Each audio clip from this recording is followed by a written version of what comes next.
of bimbo brings a shovel to a gunfight anyway? I should shoot you right now on general principle. I know you sleep, motherfucker. Listen, shut the f up. Let me handle this. Nip. I can nip this right in the butt. Like this. Harley, it's cool, baby. It's cool. We just talking. Harley, baby, stay with me now.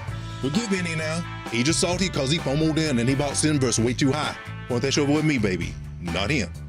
Listen, you just hang back and you don't do a goddamn thing. Harley, you're doing great, baby. I'm proud of you, and Joker's proud of you. Tell Harley you're proud of her, Joker. I'm proud of you, honey bunny. I love you, honey bunny. I love you too, honey bunny. Now I want you to go into that bag and you get out my ledger wallet, and my Sinverse land NFTs better be there. Do you understand me? If a single Sin token is missing from that wallet, my wrath shall be upon you. Do you understand me, motherfucker? Right now, we're just all gonna take a chill pill, and we're gonna tune in and see what Road Dogg said. Everybody just calm down. Calm down, it's gonna be all right. It's almost over. It's almost over, Harley. Just calm down. If you like what you see, then please subscribe, eh? And if you like what I do, then smash that like button too. And if you love it, leave a comment down below. I like Road Dogg Crypto. I like Road Dogg Crypto. I like Road Dogg Crypto. Road Dogg.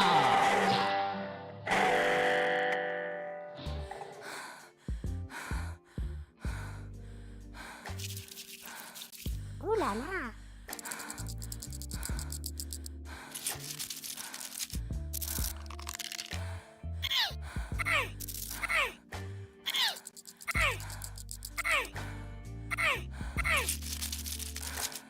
Good afternoon, everyone. Captain Lane speaking, and wishing you a safe travels to your crypto destination. For those of you traveling with mice, please securely position your cursor over the like button below and right-click with your favorite finger. For those with touchscreen devices, we ask that you gently press the Greetings to the crypto community. We are pseudo-anonymous. We are here to smash that like button. We believe this content needs to reach more people like you. We are watching. We are listening. Most importantly, we are liking and subscribing. We are pseudo-anonymous. Expect us.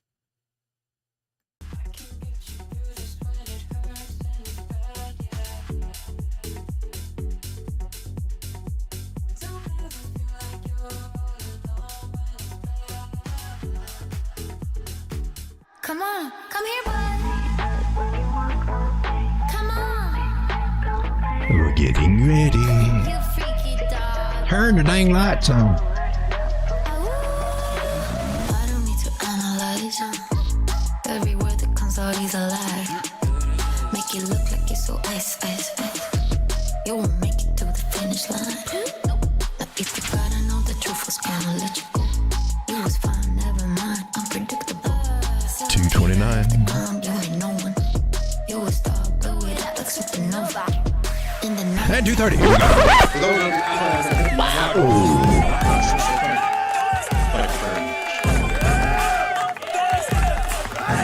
Oh wow, we are really excited. Maybe too excited.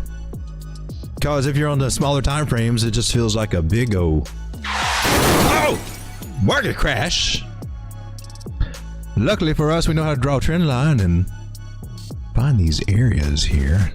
It was easier to draw it on the 1 hour to kind of track that. You should always look at a bigger time frame to kind of get your bearings for what might be happening. Telling you that this also drawn a Fibonacci 236 Fibonacci area, beautiful place for it to bounce.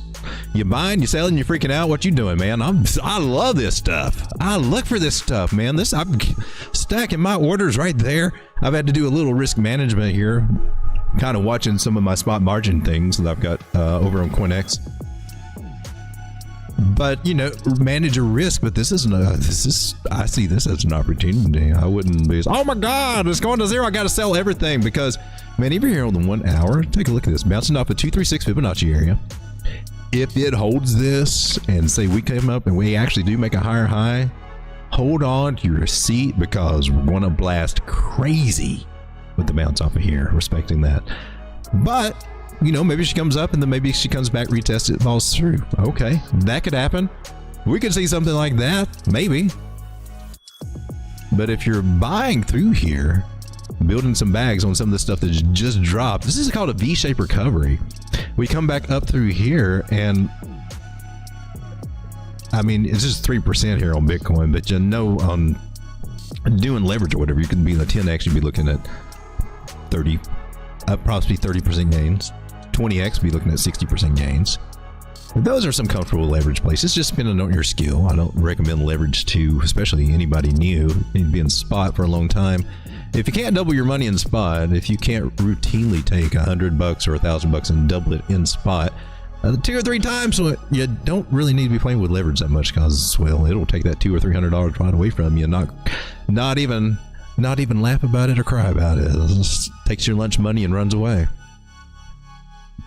If we break this trend line, first place I'll be looking is another little trend line, a little dot in one here, and also ironically lines up with this 382 Fibonacci area, and that's about 66,200. Now you talk about some juicy places to buy Bitcoin. I would definitely be doing what I need to do if we come down anywhere below 70,000.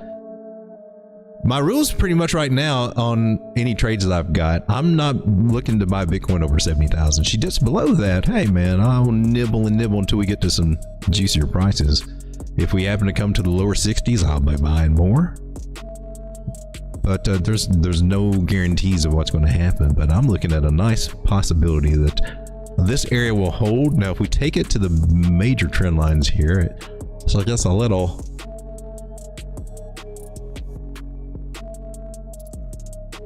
line her up right there, and see we wick just below it to get that fib area. So there is a little, that's the first signs of weakness on this trend line, breaking through it, even if it's just a wick. So if she comes down, say if she recovers and wants to retest this trend line again, well, it may not hold next time around. Do have those little things to look at, but basically the bigger you zoom out, bigger time frames and everything, we're in the 4 hour, and just the better we are. Let me get rid of this Fibonacci guy. And we're basically just kind of in a channel idea, in my personal opinion. I think we got some touches, resistance over here, resistance there, and I think that could get us a possibility to maybe find a newer all-time high, get above this area over here at 74,000 that we've just not been able quite to get past here on this particular chart. Over on MexC is the one I'm looking at, perpetual futures actually. So definitely these are areas that we need to be concerned about for Bitcoin and try to target, that we need to get above 74,000. Then we can possibly go to the 78 or higher area. It just depends on this trend line that I'm tracking right here, right? Having the angle that we had. She's got a chance for that to happen if this trend line holds. There is also the possibility, if you see this other trend line that we talked about, it's a secondary trend line. 200 moving average is in that area. Might we come down there? We could. That would suck. I know somebody be calling some shoulders. Do whatever you want to do, man. You're in a rising channel, which has a tendency to break to the downside.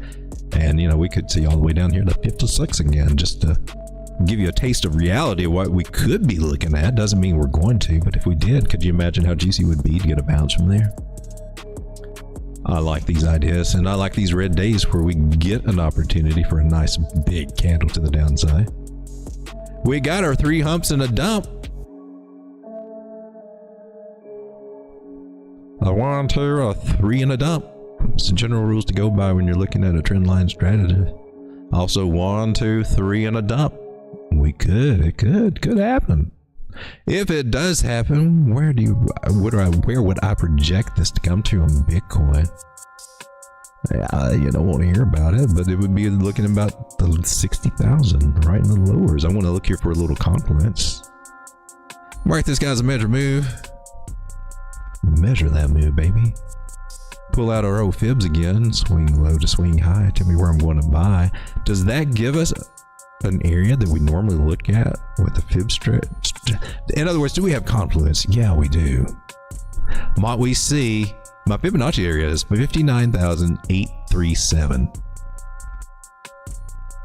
at the 786 Fibonacci retracement. It is a known Fibonacci retracement area. I'm just saying.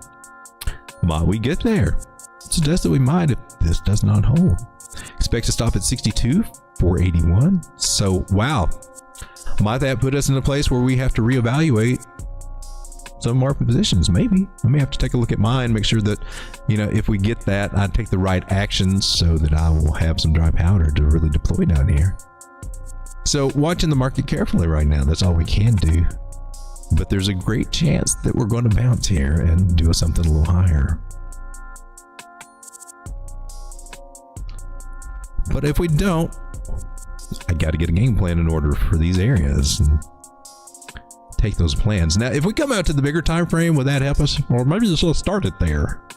Hey, you're always right on that. 200 moving average is down here. I'm on the daily, and the 100 moving average is down here at 66. Now, I really don't want to touch that 100 moving average, but the 50 is below it, so to get to the 50, we might have to do that. That, again, is at the bottom of this trend line area, about 65.5. Could we bounce from there, come back up, and do something positive? Yeah, and, you know, we got support areas over here that may help us out, but, man, I don't want to break this trend line. Let's try to keep that trend line. I see some good signs here. Now, on the daily, let me point out what's positive. Do you see this green line here? Well, she's doing what I've just come to call a duck lip. Normally look for this on the MACD. But the 9 moving average came down, did not cross the 21. Instead, it started going parallel to it as it could just spread off from it. That's bullish as all get out on the daily. I like the daily time frame. We're still good on the weekly. We're good on the 3-day. And looking at our indicators here, now they are a little bit tired here on the daily. Hence, maybe why we're getting our pullback, letting things reset a little bit. Stochastic's on our way down. I don't know how far that'll take us, but their moving averages say we still got some hope to still hold this, and maybe we want to see 68.8 somewhere through there. And that's kind of a magical area in itself. Anything around the 8. Bitcoin seems to like those 800 areas, 28.8, 20,800, 18,800. It seems like everything on the 8s. But here on the 2 hour, still moving averages are looking good. And they're not ready to cross bearish. The major ones are not ready to cross. They just recently crossed bullish. Now, this was the buy signal on the 2 hour. That's when the 50 crosses the 200. And I explained that as don't buy it now, but buy the next pullback. Well, we had one pullback down to 70,000. And of course, now we got this one down to 60, all the way down to 68. So we're not out of the woods, but I'm saying that things just look like we might actually find support here. So that's what I'm looking at. So just watching the smaller time frames to see if that's starting to play out, and we can get a sign of it here on the 15-minute. Notice that, you know, our moving averages, technically they've flipped the script right up here. Now that could be a bearish sign, but what we're looking for is a bounce to come up here. Probably around this at least 21 moving average, 50 moving average area, which they're all coming in right in here about just under 71,000. So any plan to go up there to maybe de-risk might be in order. Wouldn't be a bad play. Maybe something I have to look at. But I'm buying heavy here so that I can be in profit by the time I get up there, and that's personally how I'm playing. Ooh, I need to take a look at over here. I've not been keeping up with this guy. How far am I down? I'm down 41%. I have not been managing this guy. Shame on me. So, yeah, I want to buy. This is part of what I'm doing. I'm definitely buying. I'm buying now to offset this. My liquidation price is 67.78.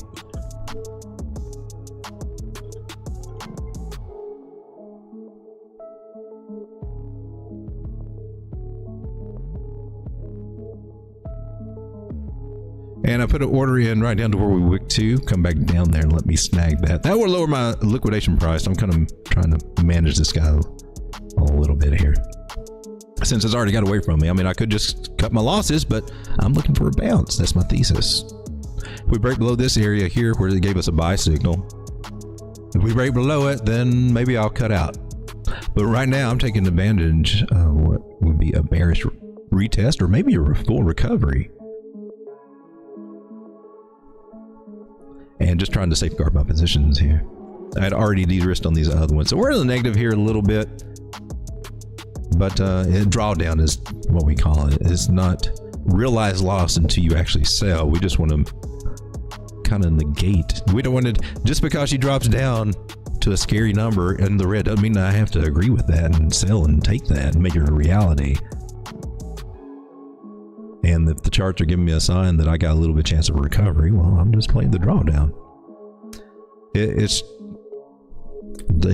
comes into your risk tolerance and what you're willing to.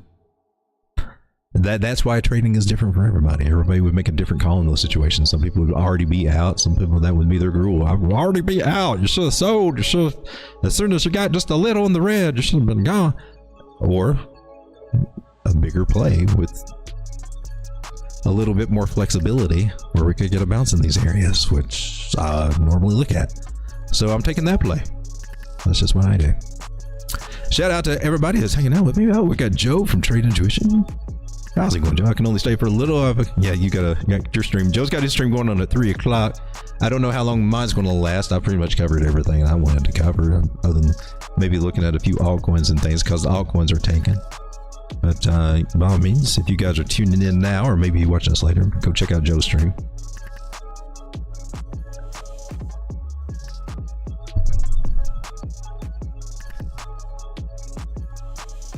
And do I have? Oh, I don't know. I guess I'll have to do that tonight. Go over my CoinEx lever. I don't have myself hooked up to do that right here. I just got my big Unix account here that I'm nurturing.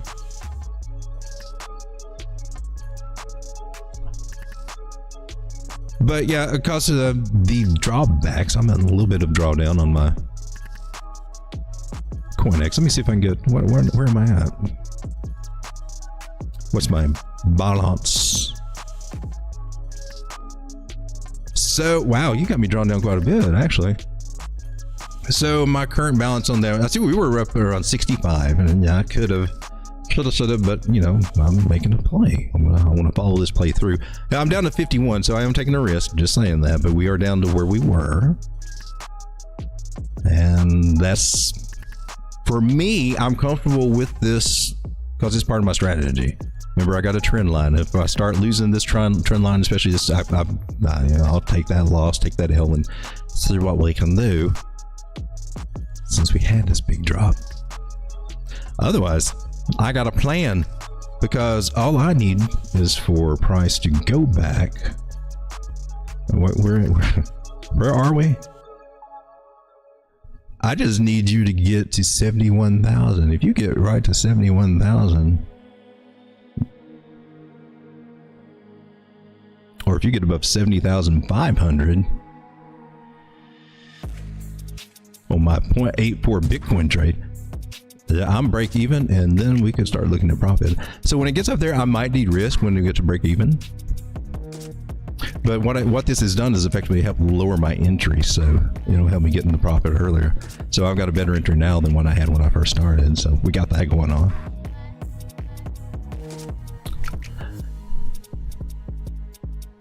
And it all depends on this for me right here. We drop below this, I got no choice but to more than likely take a lot of that loss, or take a part of that loss anyway in my trade management. I don't want to see this trend line break. It'd be a bigger move to the downside, but bouncing off of it, I love that. I love that. I'm looking for that V-shaped recovery, at least partially, and then we see what it does, and then we go from there. Got to manage me trades as best as I can in these little things, and these are some of the situations that we may get caught up in, and I handle it by buying more. Isn't that crazy?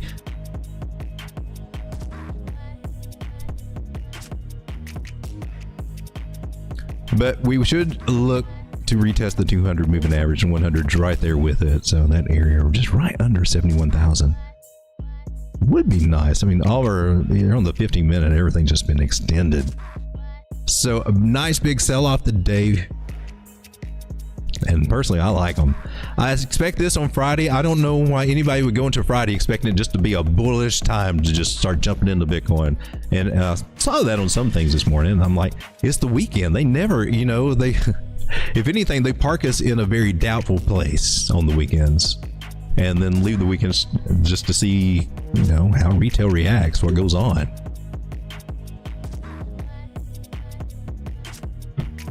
So I'm not surprised for a big dump on a Friday myself, and I just want to take advantage of it, because usually we find on the weekends, if retail is coming in, so even if it's just trickling in slowly, or there's some whales that know, hey man, the big guys aren't trading on the weekends because they just don't. They seem to be like to trade mostly with dollars, which requires banks, which, don't really facilitate them very well on the weekends. But you got some whales that have been in the game for a while, and they can take advantage of weekend price action. And if things are down at a good juicy price, you got some new ETFs coming out that need some Bitcoin. One hand might be washing the other, letting them get in at a better price. Who knows? But usually weekends have been kind of favorable, more for Bitcoin lately, come Saturday and Sundays. And it's been volatile, and I expect it to continue being volatile as more and more Bitcoin comes off the exchanges. We can see some really good fluctuations. I'm predicting it would probably be the norm to see like $10,000 fluctuations in Bitcoin over a period of a month, from month to month. 60 to 70 and 65 to 75 and 75 to 50. We could see these fluctuations, and we got to be ready for those ideas, especially if you're using any kind of leverage plays, whether it's margin or perpetuals or whatever. If you're trying to do a longer term thing, it's good to dial back on the leverage just so you got that flexibility, in my personal opinion. Well, guys, I don't see anything much hanging out or going on in the chat, no request or anything. So I'm going to take a quick look at the altcoin market, which is all in the red. It's just been a big juicy. Are you going to kill my duck? Oh, smash that duck. But look, everything is on sale. All your favorite projects except Brett. She went down a little bit. So if you guys find anything that you're wanting to get into, because they're all on discount right now. AGIX is 74 cents. Decred, that's one of my plays, back at $20. Rune is at $5.59. Well, I just found one that I'm down 51%. That's the perfect play for me. I de-risked, and now I can take advantage of that. Oh, baby, juicy. I got to buy at least 6 of these guys, right? Boom. That just lowered my entry to 592. I want to do that one. No, do I? Oh. All right. No. Did you really go down there? My goodness. She went all the way down to 495. Well, I want to put a... What happened? My computer froze up.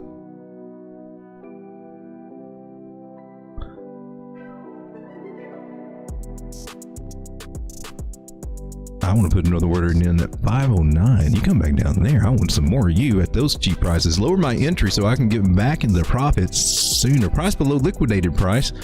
That's what I don't like about this. It won't let me put a lower order in as low as I want to go.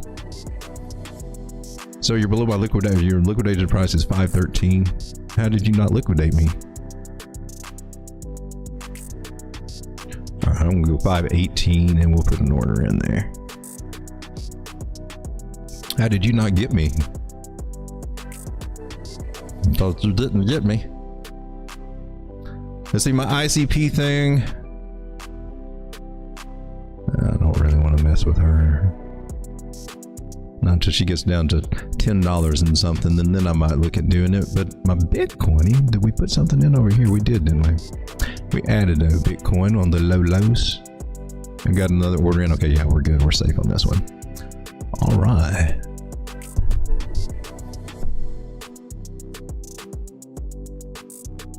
Geno2 Zealot. I think I'm saying that right. Got any idea what can happen with FET after a merge, where price will go? I think after the merge, things will get better for the token. I think pre-merge is where all the confusion is, and so I've just kind of chilled out with it. I took on my AGIX and just put it in FET because it's going to automatically, it's supposed to automatically transfer over to AG or ASI, I think is what they're calling it, right? So yeah, she's kind of down right now too. I noticed that on my, ooh, she's at some good pickup prices. She went down to 166. That would have been nice. And I caught that. 180 right now. That's not bad, but let's take a look on the bigger picture and see what we got. Okay, I'm gonna. All this stuff is from back in April. All these prices and things I've done here.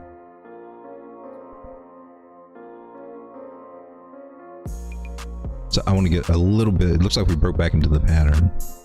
We can just kind of zoom this out. So swing low to swing high. Oh, nice. See, that's beautiful. So where she came down to was a 618. She's been here before, so it's like a retest of that area and technically a higher high or a higher low. So I kind of like that. I don't know if she'll come back to 165, but I think that was a good place to snag it. Now, it's possible to come down to 115. That's in the car. It's on the table. I wouldn't say it's in the card, but it's on the table that it could happen. And if it does, you know, I think now's a good time to make a plan on how can you work that out in case it does. Or at least that's how I look at it. I'm like, oh, okay. Let me fit that into my strategy so I can take advantage of that. And then we can kind of identify how it's respecting, you know, an actual channel. And I know you don't want to hear this, but 93 it is also on the table. So here's the deal with the channels after they get established and everything. And now we've got enough touches and everything to establish this channel. If it is trying to break out, or the preliminary stages of breaking out, it would find what's called a partial decline, which is what it's done here on the 618. It's made a higher high there so far. So if we don't go lower than what we had over here, this is probably its partial decline and it's probably getting ready to break out. That's what I like. So 165 and above, I think is a pretty neat place to add to your position. If it drops below 165, then yeah, expect a bigger drop, and you might want to de-risk or whatever might need to happen at that point. But from what I'm seeing now, what I usually see out of this, maybe you'll go sideways here. But this is the point where we can eventually start breaking out, and I mean that'd be toward, what is today, the 7th? Well, this is kind of pointing toward July, at the end of this month or July, before you might even see that happen. So she's kind of down, maybe come up a little sideways and down. You know, it's just, I think a slow accumulation of it is pretty cool. But then when she switches over to the AGI, I mean, then we have to track it and don't know what those prices would look like or what it would do. I'd imagine to be something similar to what we got here with the FET. But I'm going to stick in with it, but I'm with them after the merge, and because I think it's still a good project. But you can see that we've lost some the areas that we really needed held. But a nice bounce there. Now, technically, if you want a little hopium with a 618 bounce as far as to where it could go after it gets through all the mess. And we're looking at a possibility like maybe toward the end of July, if we look at this as being a reliable predictor of time. Time and price do square up. That is a theory. So we'll have a little fun with that, and we'll see if we can put a little price line there and make a little price prediction. Because sometimes that's fun to do, and when they hit, I like to study that because we've done this before. I think was it Theta, the one we did a prediction of was it going to meet that price point on a certain day, and it was mostly fun and games, but it actually did it. So it's using some of these basic techniques. Doesn't mean that's going to happen. We're just having some fun. But I'm looking at 466 out of ASI, fetch, whatever. Just based on if we keep this, the same price structure, that's a possibility that we could actually do a one-to-one move up to 618. That target is very reasonable after she goes through a bunch of whatever she's doing here. So I think that's kind of cool. All right, guys, I'm going to call it a day. Get out, but I'll be back tonight with the regular stream, shooting for about 10:30 p.m. tonight, and I'll be going over my CoinEx account and all that good stuff. Looking at what's hot, what's not, tracking this and making that money on crypto, and just... we might even do our better than life trade strategy. I guess that we would be on CoinEx. Just kind of a friendly competition between my account balance and another YouTuber's account balance. All All right, guys, thanks for hanging out. I'll see you later. God bless, and trade carefully because the market, she's getting in some juicy places. And you might find some good deal, but just maintain your positions if that's, you know, you're holding or you got that leverage. Manage your risk. But don't freak out. Don't freak out. See you guys tonight.